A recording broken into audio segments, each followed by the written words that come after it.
So I'm delighted to be here. It's a key moment in biotech in this country, and we've all got to make sure we do our best.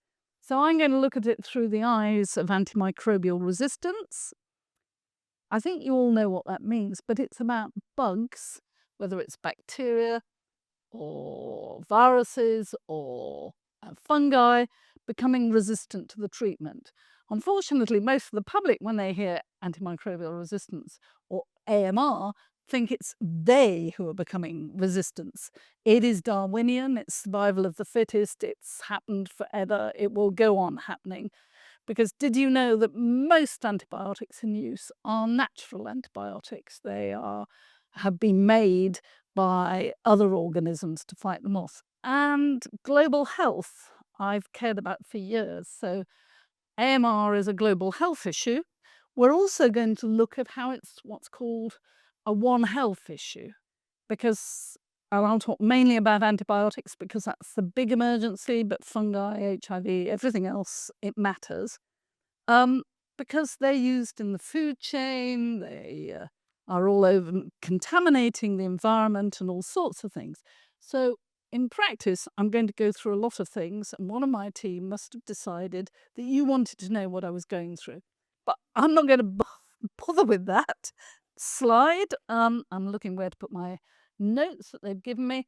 I'm going to go straight into the size of the problem.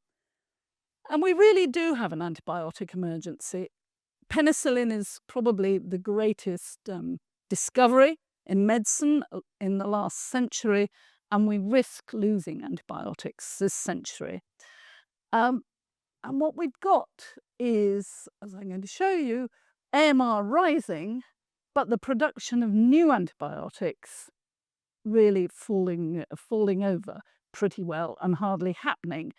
Yet, if you're not medics, let me persuade you that antibiotics underpin modern medicine.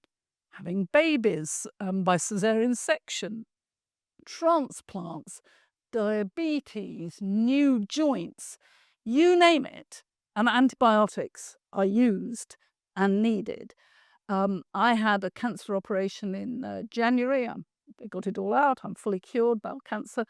I woke up on day 5 with this stinking temperature. I mean, it was ghastly. And my husband thought I'd got a bacterial infection. I might have had, as you gather, I didn't. Actually, I caught really nasty flu from the NHS. But his immediate thought was, oh shit, if she's got an infection, what happens if it's AMR?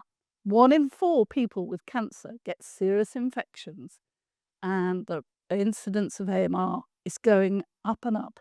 So try and imagine a world without antibiotics and antimicrobials. It's back, and we'd lose an average of 20 years' life each. It really is back to where it was. We managed to persuade the world to have a big meeting at the UN General Assembly last September. UN General Assembly, known as UNGA, a high-level meeting. Heads of states came there, and all sorts of commitments were made, but it was agreed that member states would commit to reducing the number of AMR deaths by 10% by 2030. That's not going to be easy. To do that, we're going to need to prevent infections. That's cleanliness, it's vaccines, but also have new treatments. We need a pipeline, and it's a real problem. And I would see antibiotics as global public goods like clean air, clean water, clean environment. And you know, all of you, from climate change and everything else, the challenges of organizing collective action and how people work in silos. And when the problem looks as if it's out there or someone else or some other country, they don't want to do it. None of us can tackle this threat alone. So I want today to set out the scale of the threat that we're facing, the global response to date, and look at the roadmap going forwards. And you all have a role to play in that. So, grounding ourselves in the data, we had a publication in The Lancet last year funded by the UK Fleming Fund called RAM Study. and which is a massive study looking at the burden of AMR in humans. What did it show us? Well, in 2021 alone, AMR was associated with nearly 5 million deaths, at least 1.14 million directly caused by the AMR. That's getting serious, isn't it? It makes it one of the leading causes of death globally, on a par with HIV and malaria, and some years it's higher than those deaths. And it's not fair. And I will keep coming back to the inequalities for you. Children in sub-Saharan Africa are 58 times more likely to die of drug-resistant infections than children in high-income countries. That's deeply unjust. But it's not just geography, it's demographics. Interestingly, AMR deaths in children under 5 are falling, particularly in South Africa and Sub-Saharan Africa and South Asia. And that is about improved water sanitation. It's about getting vaccines to them and everything. So the real worry with all the recent cuts that have happened is we risk these gains and going backwards.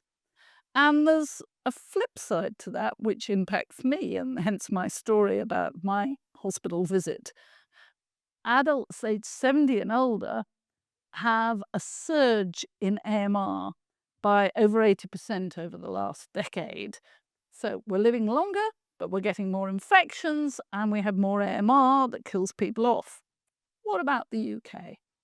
Well, there's I'm going to call it Public Health England, but the Tories got rid of that. UK Health Security Agency is such a pain keeping up with the names. Report, it's called SPOWER, and no surprises, AMR's rising. In 2023, 21 out of every 100 people with a bloodstream infection had AMR. So 20% of bloodstream infections were resistant to first-line antibiotics. I think that's scary. And of course, in Britain, we have the inequalities too. The AMR burdens worst in our deprived communities, having increased by 9.5% between 2019 and 23, whereas in the least deprived, and I'm in this group, they fell by 0.6%. So it's getting worse if you're poor, but a bit better if you're well off. So AMR's a microbiology problem, but it's a societal one, an economic one, a behavioural one, an educational one, and I would argue it's actually a political one. So let's look a bit ahead at the data. According to that Graham study, by 2050, more than 1.9 million people, probably 2 million, will die each year. I think we undercount deaths. That's a 70% increase on 2022 by 2050. And the cumulative impact, and you can see it up here, is 39 million additional deaths caused by resistant infections and 169, so I say 40 million extra deaths, 170 million deaths associated with AMR. Pretty shocking, isn't it? We've done some work which isn't published, which shows that AMR is going to kill more people by 2050 than climate change. And yet, do you hear about it? Do you talk about it? And in countries, older people are going to bear the brunt. I'm much more concerned, frankly, about North Africa, Middle East, where we're expecting AMR deaths to rise by 235%. I mean, it's just awful. And I can tell you that climate change aggravates it, but so does conflict. I've been working with NATO about in Europe about the Ukraine, and I can give you all sorts of reasons why it gets worse. So these are horrible numbers. They're a warning, and we really do need people to take it seriously. It's a development issue, it's an economic issue, and it's a serious threat to our global prosperity. It destroys livelihoods, and it really finds some weak points in our health systems. But And the economic studies we funded out of the UK show that the economic toll is massive. So I have to look at the data, I can never remember it all. By 2050, AMR could cost our global economy $1.7 trillion a year. It is awful. Under a pessimistic scenario, the World Organization for Animal Health modeled, the livestock production losses could amount to losing the food consumption needs of 2 billion people. And it could reduce global GDP through livestock loss by $40 billion annually. So this begins to be a story of choices. Do we pay a small amount up front to break this and stop it, or do we pay a lot more because it's happening? And we know that if we reduce antimicrobials in the food chain by 30%, we could increase the global GDP by $14 billion. But there you are. And you could really save lives up to 110 million. So we can do something about this, but we don't. We talk about what AMR will cost, but we've also got, often funded by the British government, a growing evidence base for the opportunities where you can make some smart investments. The Centre for Global Development, CGD, do some really nice work. And they showed AMR could cost our global health systems masses $150 billion a year. But if we invested in drug innovation and improving health treatments, by 2030, the health and economic benefits would be 10 times greater than the investment cost. And by 2050, that return on investment would be 28 to 1. So it always seems to me a no-brainer when I talk to senior politicians. I say, the return on investment is massive, let alone stopping the suffering and everything. Even in low-income countries where health system costs are higher, the return is very powerful, not the 28 to 1 by 2050, but 17 to 1 by 2050. So a need's urgent, and we need all of you and everyone else to do something about it. We use antimicrobials, antibiotics, antifungals, antivirals for treating diseases in humans and animals. Did you know that at the moment, coming up from southern Europe, there's a bacterial infection, can't remember the name, that's infecting olive trees. I like olive oil and olives, so I'm watching this one. And it's just going up and up. And they're trying to use antibiotics. In the test tube, the antibiotics will kill it. What they really need to do is actually cut down all the trees, burn them, and then burn a kind of fire break between the two. But these people don't want to destroy their olive trees if they're not infected. And you can absolutely understand it. But just think about that. Livestock apparently use 27 different antimicrobial classes. And if you look at animals, whether it's fish, which fish farming is called aquaculture, or livestock, which is pigs and cattle and things, or actually humans, we all pee or poo out over 70% and often up to 90% of the antibiotics. So not only are they being used rather sillily, but then there's all this contamination coming out from the pee and the poo, which makes it worse because that in the environment can meet bugs that can then develop resistance that can then be picked up. And that's not talking about what's on this slide, which is waste of antimicrobials and active pharmaceutical ingredients from manufacturing. Don't they look horrible? A friend of mine collected these pictures and was doing the sampling. A study in, I think it was 23 in Panaz, analysed water from 258 rivers in 104 countries. The results are that over a quarter of those water samples contained harmful levels of active pharmaceutical ingredients for antibiotics. Ciprofloxacin, a common antibiotic, exceeded safe limits in 64 sites. And in Bangladesh metronidazole levels soared to more than 300 times the safe limits. So we are driving the resistance by pharmaceutical manufacture, or peeing and pooing in the rivers or in the fields that then have runoff. The worst concentrations in rivers were where you'd expect: sub-Saharan Africa, South Asia, South America. But a bit close to home, Madrid River ranks in the top 10% most globally. Glasgow, up the road, falls within the top 20%. Other high spots include Lahore in Pakistan, La Paz, Bolivia, Addis Ababa, Ethiopia, and Dallas in the USA. Well, does it matter? Yes, because at over a quarter of the sites, those concentrations were higher than is safe for aquatic normal life, let alone this risk of getting more and more resistance. So it really is a pretty nasty picture. So One Health, they're used and abused in humans, in the food chain, and we're contaminating the environment. That's what One Health is, that what you do in one sector impacts the other centres. Now, to turn to the bits you're closer to, it's we've got an emptying pipeline.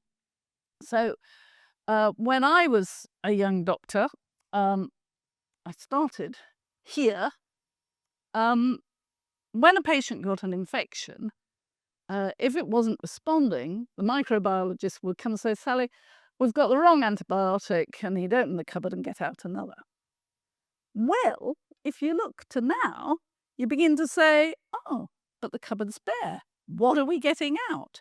And it is absolutely scary to me. It really is.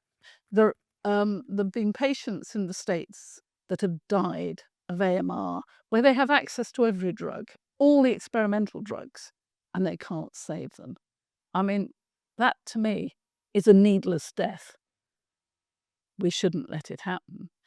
So we've got the human suffering, the problems in the food chain. It hits our economies. So it's about health security, food security, economic security, and you've heard what it does to the environment. And we've got a problem, because who's making new antibiotics? Well, over the past 6 years, only 16 new antibacterials have received market approval of 128 programs in the pipeline. Only 2 of those 16 met the World Health Organization's criteria for innovation: no known cross-resistance, new target, new mode of action, or new drug class. So, as I said, the pipeline's empty. And the problem is, if you want to make new drugs, you've got to put in a terrific amount of money into R&D to find a mechanism, to find the target, to find a druggable target, to make it, to get rid of the problems with it. But then the big costs roll in, the clinical trials. And it costs a couple of billion to produce a drug. But then you've got to sell it. And there's something in the world's psyche that because most antibiotics are off patent, they're dirt cheap. So we're not used to paying much for them. So people don't want to pay. So a new cancer drug that'll give an extra 3 months of life can cost, 80 grand. Do we pay that to save a young person's life with a new antibiotic? We'd do well to get 18 grand for that. It is really what's called a market failure. And so the big companies have left it. 93% of developers in the clinical space are small biotechs. And so the Beam Alliance, which brings them together, have reported 54% of their SMEs don't have enough funds to cover a year's worth of operation, and 33% have less than 200,000 cash. So, this is really scary. There are people making new antibiotics. So when I started on advocacy about AMR 15 years ago, people said, oh, but the science is too difficult, we can't do it. And I said, no, give scientists a prod and some money and they'll find a way. They can. But because of this market failure, they're not coming through. And there's one example that I'll cite. It's a drug called Archaeogen. They got, Archaeogen is a small, the SME. They had a new drug called plasmicin, and they got FDA approval. But they still, a few months later, had to declare bankruptcy because they couldn't afford to manufacture it, and no one would pay the price that would pay back all of that R&D and the manufacturing and the distribution. I mean, it's bonkers, isn't it? Roche has got one coming through in phase 3.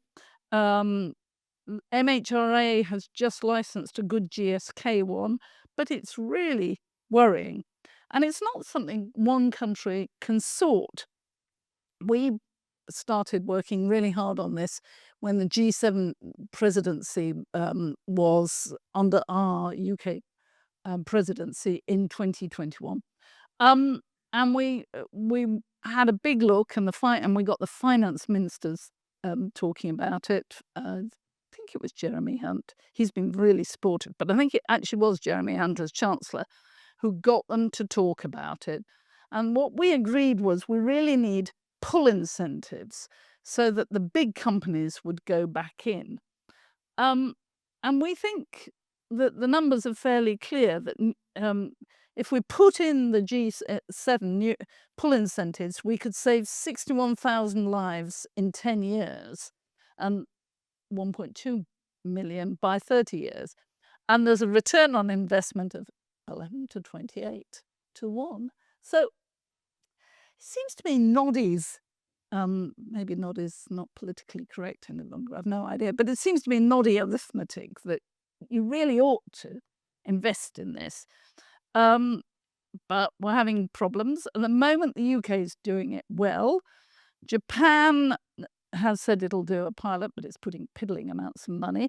Italy's moving forward, and Canada's looking at a piddling small pilot. So it's very worrying. How does ours work? I'll describe it because it's much easier than looking at that. The team have called it the Netflix, but essentially, people, if they pull through a new antimicrobial antibiotic, it gets looked at by NICE for its value to the NHS, how many DALIs and QALYs you can save. But over and above that, we look at the value to society, which means, will we have to close a ward? Will we have to close a hospital? Will we have to isolate the man, woman, kid, the person and their family? Will we have to close a whole... Think about what happened in COVID. If you've got untreatable, transmissible infection, you're going to get lockdowns. So think about that. So we look at the societal impact, we add them together, and we work out what this drug is truly worth, and worked out on the back of the envelope what's our fair share of the GDP of the G7. We then say we will pay a subscription amount every year for 10 years at a set level, regardless of how much we use. And the companies like that because they know how much to make, they know they're going to get the money. We like it because the drugs are available, and because they're not getting paid as every other drug by volume, it means we can steward, we can hoard those drugs, because we don't want to use drugs. When I was chief medical officer, I used to say, well, if we get a new antibiotic, I want to lock it up and only use it occasionally when it'll save a life. I don't want to use it as a routine. So by having a subscription, you get round that and everyone's happy. Their patent will last longer because we're protecting it, not overusing it. They could know how much money they're going to make. They won't make massive profit, but they won't lose money. And because, most of them are making their money from cancer drugs, they need cancer patients to live. So there are reasons for doing it. And industry likes this one, but it's quite difficult.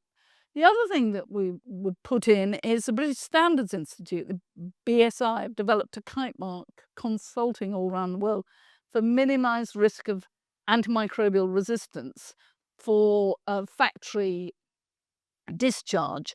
And we now, in the NHS, expect our antibiotics to have come from factories that have the BSI kite mark. So we're doing our best to reduce pollution.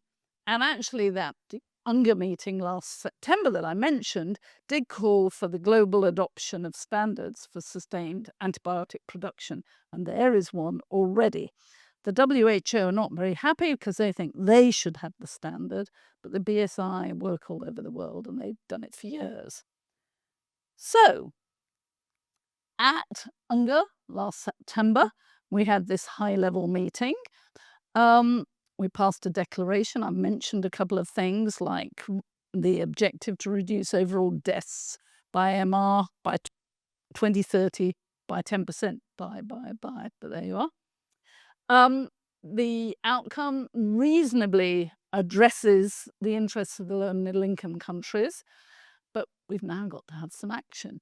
This, you can see me, this is Times Square. We had this wonderful, massive, and you can't see how big it is because I was well forward, but film that kept going about antimicrobial resistance, popping up every 5 minutes for the whole week of UNGA, which was great fun. I got a friend to pay for it, so that was good. Our then Foreign Secretary was very good about it and supported, and those are the Directors General of WHO and FAO, Food and Agriculture Organization, World Organization for Animal Health, United Nations Environment Programme, all there and speaking.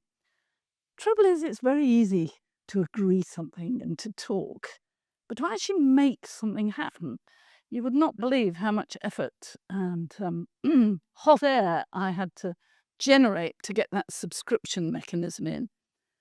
And we know what we need is to prevent infection. So we need everyone having sanitation. We need these systemic solutions, infection prevention and control, vaccines. If we did that around the world, we'd contribute to economic growth. There'd be fewer infections, less AMR. But we also need new drugs. I've been not only working as kind of effectively the ambassador, what am I called? I'm called the UK's special envoy for AMR. They don't pay me, they pay my travel, and they give me a private secretary. A private secretary is a really bright graduate from Oxbridge, so I'm very well looked after, but I don't get paid. Great, because it leaves me as a bit independent. I can say and do rather what I want. But I also was pretty fed up during my first year at Trinity because of COVID, because it seemed to me people were making decisions based on very bad data. And there were lots of data they could use. So I set up something called the Trinity Challenge. I raised 11.5 million so far and still working at it. Looking at how you can use a whole society approach, drawing on all sectors.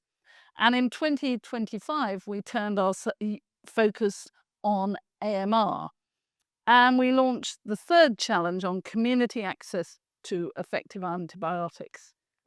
That wasn't what I wanted to call it, but we had a medical director and he thought he knew better than me. Turns out I don't think he did. However, what that is longhand for is, are they proper quality drugs if you can get them? And can you get them, and are they proper quality when you get them? I'm interested that in low-income countries, there is very poor procurement, modelling what you need, procurement and stock control, and over 50% of the antibiotics are falsified or counterfeit. Now, a lot of people take antibiotics when they have a viral infection, so they didn't need them. So if it was just chalk, that would be fine. But unfortunately, for a lot of these falsified ones, they use a tiny bit of the drug in it, so that when it's tested, oh, the drug's there, good, it's all right. But a tiny bit doesn't kill the bugs, it drives AMR. So I'm really interested in the shorthand version of the longhand that my colleague put. We got 171 applications from 51 countries. It is such fun running this. It's horrible raising the money, but such fun. And the reason we do this is because I have this firm belief that many share, that people in countries really know what their own problems are, and they know the best way to solve them. It's not for us from Cambridge to say, this is your problem and you solve it this way.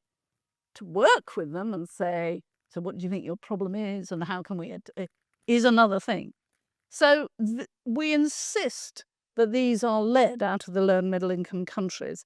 And last month we awarded 2 prizes, 500,000 each, that were just amazing. The first from Nigeria, called ComWatch, led by a young doctor there, using data-driven technology to track antibiotic stock and detect substandard and false antibiotics in real times in the Nigerian communities. Terribly important. It's a beautiful thing. And the second one is called PADS, and it's led by a doctor out of the University of Notre Dame. But they have a low-cost, paper-based screening card and a mobile app, and they can test for poor quality antibiotics in 7 minutes. Really cheap. And they're rolling it out of Cameroon, Ethiopia, Kenya, Malawi, and Namibia. So to be able to give these people the lift up of visibility of winning a prize, and 500,000 goes quite a long way in some of these poor countries, to really get them going. And we know from our first 2 challenges that we've really picked some winners that have then been, their solutions are funded by governments and other people afterwards. So it shows there are solutions out there, and people around the world, scientists, students, entrepreneurs, can put their creativity, determination, and that deep understanding of the local environment into solving it. And I think it's wonderful. But then the other thing that my team dreamt up and do, which I love, is youth engagement. So we've had 3 youth summits so far on AMR, and essentially we give a broad subject and lots come together on Zoom, and then they make teams, make proposals for what they want to do in this subject. They're judged, and the winners get not only £1,000 or something, but also some training from some communications experts, and they go out and do their activity, and it's just wonderful. We've been linked to over 800 young people, which I love, because you, young people, are our future. This is a problem for my generation. I'm over 70. But it's your problem to inherit, and it's getting worse, and you have to take control and sort this out. So it's really lovely. And the present one is about changing behaviours and inspiring action in them. But also, we do try and raise awareness and understanding in other ways. So top right, that is musical theatre called Lifeline. I can't sponsor it because I can't fund it, but I promote it, and I've raised hundreds of thousands. We have a West End cast, but the chorus are scientists, medics, nurses, pharmacists. And it tells a bit of the story of Fleming discovering penicillin, and a modern day true story from San Diego, but we pretend it's in Scotland, of a couple that were together as students, parted. She's a doctor. He comes into the hospital in his late 20s, bowel cancer. The operation's a success, and he dies of AMR. And it's very moving and very good. We took it for a month of Broadway during the UNGA meeting last September. We're going to have it. Haven't raised all the money yet, but we're getting there. We will get there. We had a premiere in New York with Hillary Clinton came, or a gala night. We're going to have a gala night in London. We're going to play it for a few months, early summer. And Prince William's promised he'll come. Promised me he'll come. So we do this, and it really. They even managed to do questionnaires with all the chorus, and got an article in Nature Medicine this year showing the impact of participating. But there are new films. Which film have they given me? Oh, I don't know which one that is. We've got a wonderful one at the moment, which hasn't been publicly launched yet, where, what's his name, Brian Cox of Succession is AMR, and he's in a black polo, but AMR is a drone, and he sounds horrible and scary, and it's really rather fun. And there are various other ones coming. And what you can see over there is an initiative of a young colleague of mine in Tanzania called Rollback AMR. He's a pharmacist. He runs school clubs on AMR and enabled the construction of new hand washing stations and things like that. And he has in tuk-tuks, those little bike taxis, he has adverts about AMR and washing your hands. And I'm told, though I don't think I've heard it yet, that there's a new AMR song, the AMR Heroes, a collaboration between the UK and Uganda, performed by the Hope Music Foundation. So there you are. We're doing what we can to raise awareness with the public. The other thing I've done is, because this is as complex as climate change, I try and learn from them. And one of the big ways that people have had an impact about climate change is through investment. So we set up an investor action. We launched it at Davos, which was interesting then, but I have to say it's gone off the boil. We launched it in 2020, led by FAIR, for the younger meeting last September. We managed to get a lot more people involved, actually representing 13 trillion pounds of assets calling for action against AMR. So we're trying that. And in Trinity, our students have an AMR society. I wonder why. Anyway, they have an AMR society, and they've been working with shareholder commons and the fact that Trinity has the biggest endowment and investments across Cambridge, and they go to and lay resolutions at annual general meetings that people should do something about it. And the thing is, of course, you don't get a high vote, but it raises awareness. And the fact that, and Trinity's name is really useful there. See, you've got to use everything you can. So we're trying lots of things like that, but it's hard. So where are we going? I should have looked carefully what they put on this, shouldn't I? Before the end of the year, we should have set up an independent panel for evidence for action against AMR. What a mouthful.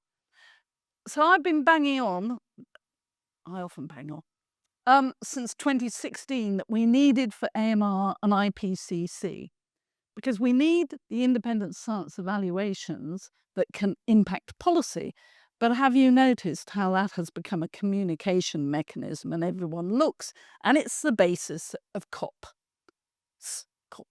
Now, I know COPs have become a jamboree, but all the same, they at least get some focus, and people have to think about what they're doing. And yeah, I think we're going to go through a bad time, but it'll probably come back to and improve at some point. So you can see why it's very important.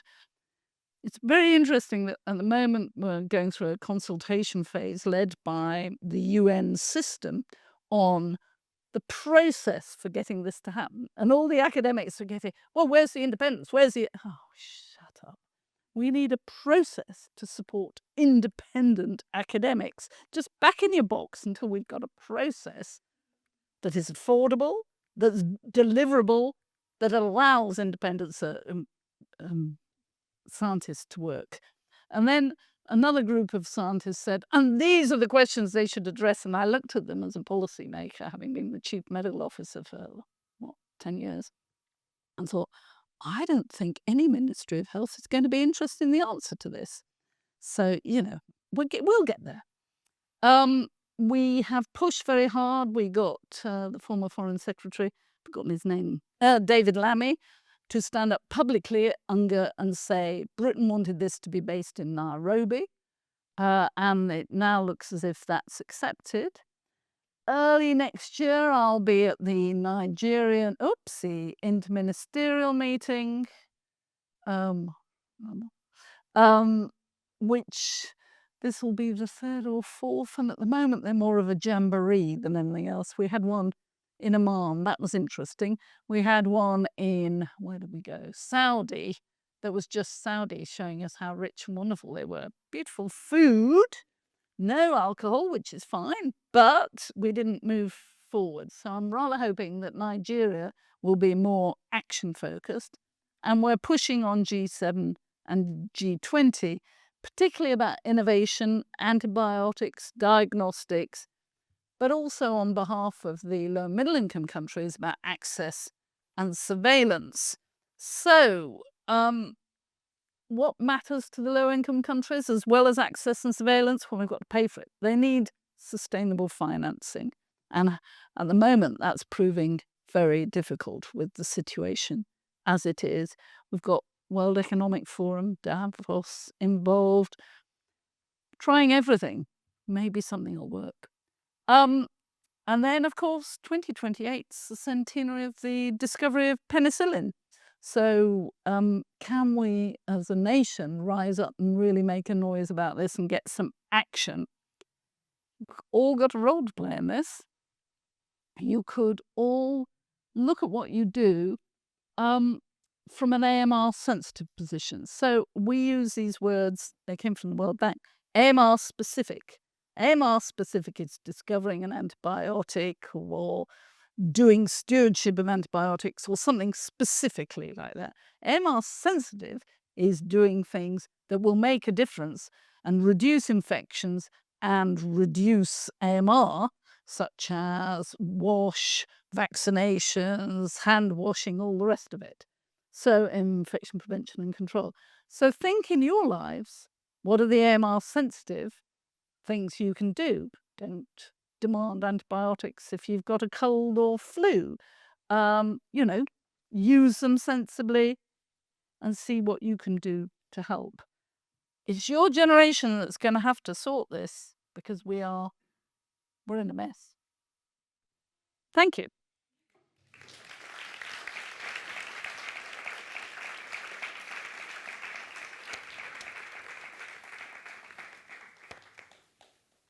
Great, thank you very much. Questions, anybody? Raise your hands, please. Okay.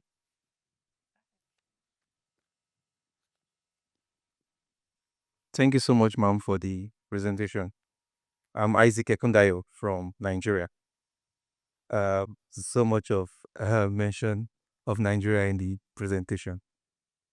So, medical student, final year medical student from Nigeria as well, and I developed an incubator for medical students to develop technology solutions. So when we are talking about ways to combat antimicrobial resistance in Nigeria, the innovation challenge and engaging youth, very interesting approach. But I wanted to kind of like suggest there are technology startups in Nigeria. They are strengthening supply chain and helping to reduce fake drugs, helping patients to identify fake drugs. Fake drug is a major problem in Nigeria, and NAFDAC, that's National Agency for Drug Control in Nigeria, is doing very, very hard work to control that. So why don't we fund startups that are already doing this instead of identifying new solutions in the country? With our challenge, some of the things with our challenges are brand new. But most of them pick up on people who are already doing something so they can show us the proof of concept and we help them take it to the next stage. We not only give them a prize, but from Novo Nordisk Foundation, we have funding for a global health team called JPIEGO to help them develop their business approach, scale, access more money, and present at scientific meetings. So we don't leave out those startups. It depends who applies. Didn't I tell you we had 171 applications from 51 countries? So we've got quite a good network. Of course, it could always be better. Thank you so much. Yeah.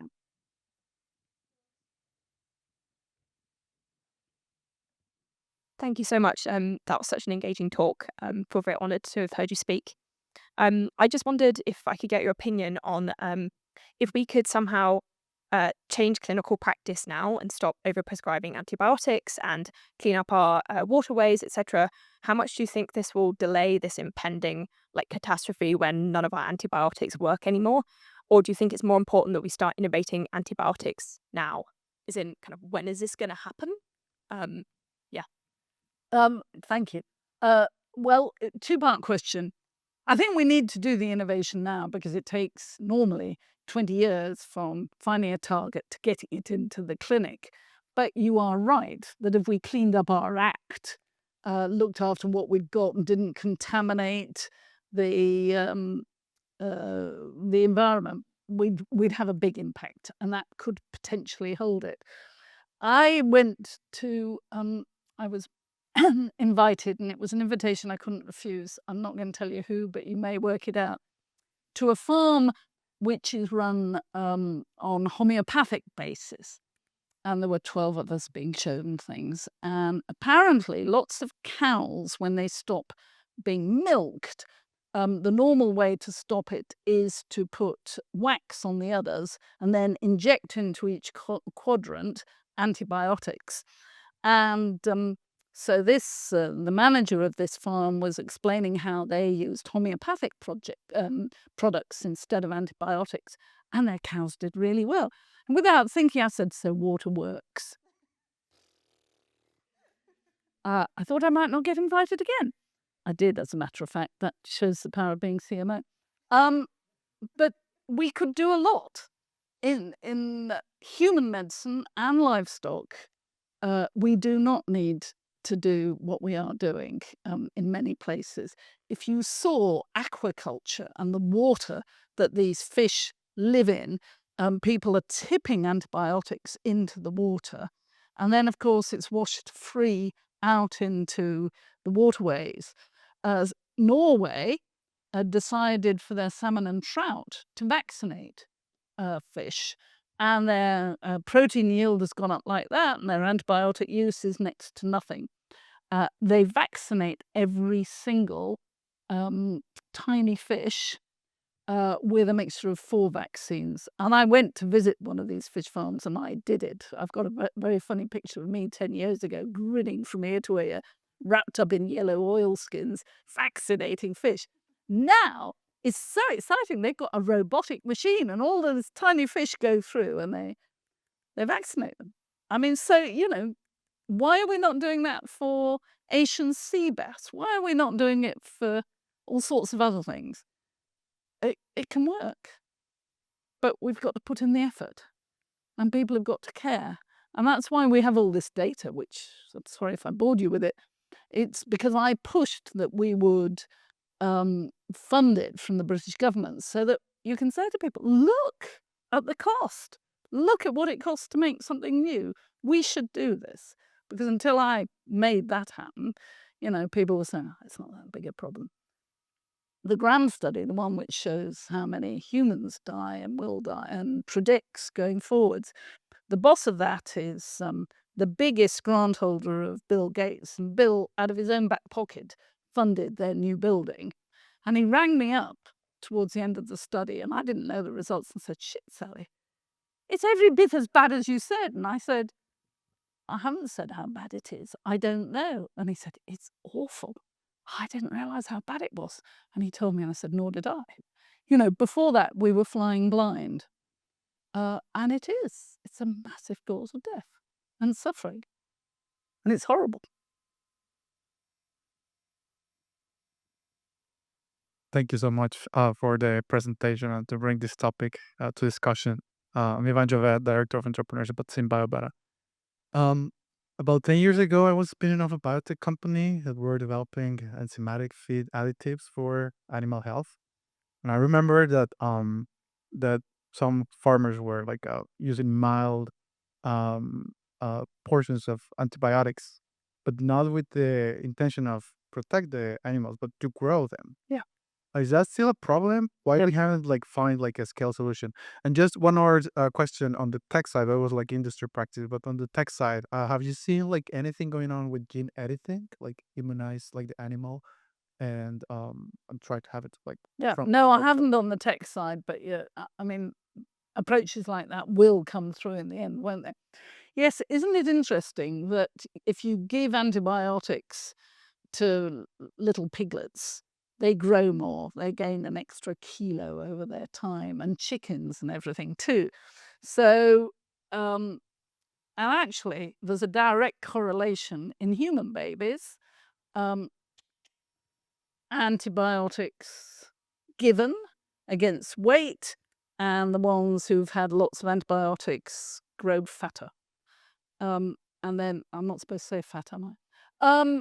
My daughters told me off. And then if you think who gets most infections, it's the poor people because they're crowded and have less facilities. So they're getting more infections, they're getting more antibiotics, so they've got a risk factor of obesity really from infancy. What else was I going to say along those lines? So you can get round it. You don't get the growth. So the chickens, again, it's a nice vaccination, and I clearly love robots. So one of the top 4 poultry producers in the States, and I've forgotten their name offhand, now vaccinate eggs. So the eggs go through a robot vaccinated. When the chicks are born, they spray them with red-coloured vaccine. If it hits the eye or the mouth, then they take it in. Otherwise, it goes over the, I was going to say fur, but they're, little feathers, and they peck at each other, so they ingest it. They don't need antibiotics, and the vaccines are cheap. You can do it. And if we only got all the intensive farms to do it around the world, we'd make a big, big difference. It's now been advised by the Food and Agriculture Organization and the World Organization for Animal Health that it is wrong to use them for growth promotion. But you're right, it's still an issue. It's dropping the number of countries that say they do it, but maybe a difference between saying they're not doing it and not doing it. What about the gene editing side? Well, I think there's opportunities there, but that's what you lot can solve for us. Thank you for this very inspiring talk. I'm Yu Jiao. I'm a PhD student in pharmacology from Cambridge. And you mentioned several times about vaccine as an alternative approach for treating the AMR.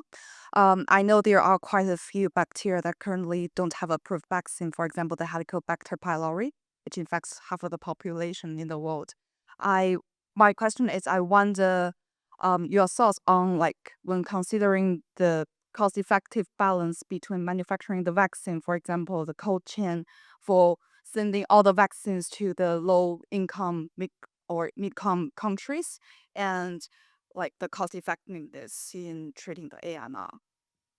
I think it would be cost effective, and more people are making vaccines that don't need cold chains, or using, once they get to fairly local, new ways of sending a full supply by drone. Or Bill Gates has funded a lot of this stuff about how can you use cold chain. The minute you get to so 4 degrees, I think, is doable. It's when you get to minus 20 or 80. There's some vaccine at the moment that people are needing that is being that has to travel. Oh, I know, it's Ebola, isn't it, in DRC, that's a minus 80 or 1 or something. And that's just, not viable except in emergencies. But again, if people work at it, they can find ways to make them much less temperature sensitive. Thank you. A follow-up question, if that's okay. Oh, sorry. Yeah, I think my follow-up question is about in terms of treating human as a prophylactic vaccine against infection from the first place. Sometimes the vaccine itself cannot be that effective, and the whole journey can be similar in designing a new target for new antibiotics. So in that case, I want to also hear your suggestions for young researchers developing vaccine. Um, Well, I think they're both difficult, but there's no doubt we've had a lot of success with vaccines. The problem with vaccines is getting people to use them wholesale, and that's becoming a bigger problem. Isn't it interesting that in low and middle income countries we get good coverage for childhood vaccines and things, much better than we're getting, say, in London or Republican centers, states in America? I think that's because, first of all, they still trust scientists. Secondly, they still see nasty disease and understand what they're preventing. I mean, when I talk to parents who don't want to vaccinate and tell them about the children I've seen born with malformations following rubella in the mother during pregnancy, or the 2 children I saw die of measles, that doesn't really happen. But then, because I'm quite serious and fairly straightforward about it, but they don't see it, they don't experience it. My expectation is that as the vaccines drop, we'll get more and more, as we are doing, measles, and we've had some deaths in this country. As that spreads, people will flock back in the end because there's no better way of preventing it. But it's difficult.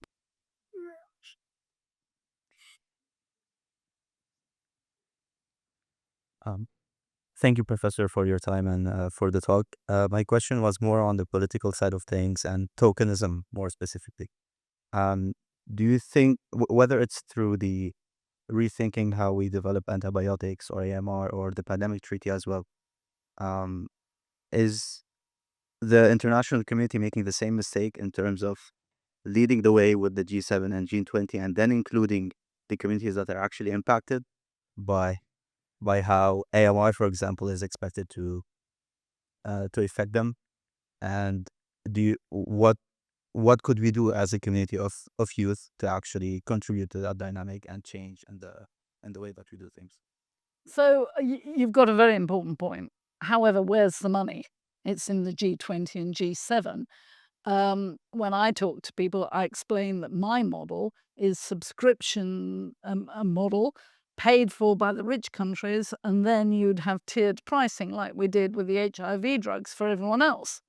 I mean, I see no reason to develop a drug that you limit to the rich countries, but the rich countries should pay, because the poor countries can't.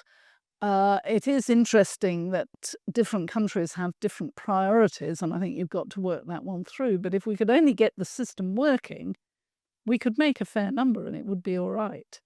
So, yes, I agree, but they can't afford it. So, how do we involve them in the discussions? And how do we build trust? I mean, the pandemic agreement, which followed the discussions and the signing of the first version, COVID, was a ghastly, I'm only an onlooker, negotiation because the trust was gone. And it was gone because countries hoarded vaccines and didn't share them. AstraZeneca's set a contract with the Serum Institute in India to produce millions and millions of doses for poor countries. And they did not make a profit. They were costing it at cost ratio, charging at cost for it. India put an export ban on it. I mean, you've got, in fact, it's led to a very interesting discussion. Should we do lots of manufacturing in Singapore and Botswana and small countries where they wouldn't put an export ban because they didn't need to, because they were so small? But it is really difficult. And so we've ended up with a pandemic agreement that is probably not worth the paper it's written on, and they're just moving into the next stages, and our team are really worried about it. Not well handled, I have to tell you, by the multilateral, the WHO. It shouldn't have been done at WHO. It should have been done in New York. Hello, thank you very much for this very interesting presentation. One thing that struck me at the beginning of your presentation, for its good sense, was that antibodies are like a cornerstone for all sorts of healthcare paths for every patient, from cancer, obesity, anything. So, is there any policy initiative trying to make a link between, on one side, pipelines that are flourishing, and on the other side, the antibody pipeline, which is currently empty. So maybe through like value sharing models, industrial contribution, reviewing the clinical trials rules. Yeah. So we're trying all of that, but it's really difficult. AstraZeneca have become the most valuable company in Britain. They got out of antibiotics. Plasmicin, I think, was theirs originally, but I'm not certain. They do cancer drugs. And when I say to Pascal Soriot, the chief exec, but you're not protecting your own lines of drugs. We're a free rider. Someone else can do that. It is really, really difficult. And that's where our capitalist model doesn't quite work, which is why you've got to have some public sector involvement. And the subscription system looks as if it would work. And actually, we're only paying a fair price. We're not even, giving lots of money to people when they don't produce. We got a big review done. I persuaded David Cameron to commission Jim O'Neill, who's now a Lord as a result, to do a look at the economic impact. And he proposed milestone payments. But actually, when we looked at it with industry, the first time I talked to an industry group, they said, oh yeah, bring it on. We could cheat in this way, this way, this way, and that way. You'd be bonkers to do it. But Jim O'Neill won't listen to that. He says, I know the answers. And I say, yeah, well, you could cheat it. I have wondered, could we tax any drugs that are for conditions where the immune system is weak or make the immune system weaker? And that would be great if you could get it worldwide. The closest to that we have is I'll remember the name of it. The French put a tax on airline tickets. Well, I flew Air France the other day. I must have paid it. Which goes to a multinational, which then does good stuff on diagnostics and everything.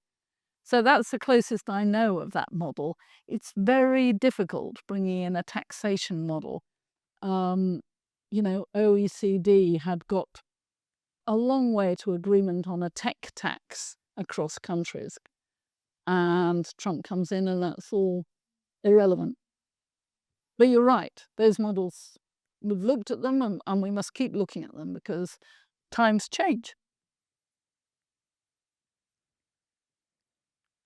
Hi, my name is Kier, medical student from UCLA, so coming from US. Thank you for sharing an open our mind on the AMR perspective of how food consumption of plant and animal product can be a contribution of AMR. So the question I have is, it seems like a lot of community, like local community, even local hospital, they've been keeping track of their specific antibiotic resistant rate. It seems to be different, even from one city versus like nearby city.